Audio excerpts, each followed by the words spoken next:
ছোটবেলায় আমরা সকলেই দাবা খেলায় এই বিজয়ের মুহূর্তটি কল্পনা করে থাকি, তাই না?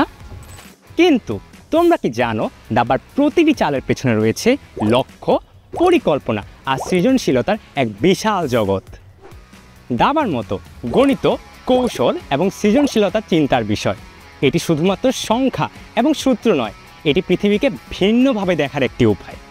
গণিতের এমন জটিল বিষয়গুলোকে গল্প এবং বাস্তব জীবনের নানা উদাহরণ দিয়ে সহজতর করে দেওয়ার জন্যে তোমাদের সাথে থাকবো আমি দীপিত সাহা। বর্তমানে বুয়েটের কম্পিউটার সায়েন্স এবং ইঞ্জিনিয়ারিং বিভাগে পড়াশোনা করছি। আমার কলেজ ছিল নটর ডেম কলেজ। বিগত 3 বছরে প্রায় 50,000-এর অধিক শিক্ষার্থীকে পড়ানোর অভিজ্ঞতা রয়েছে। সো তোমরাও কি গণিতের ভিত্তিকে চেকমেট করতে চাও? তাহলে এখনই যুক্ত হয়ে যাও আমাদের সাথে।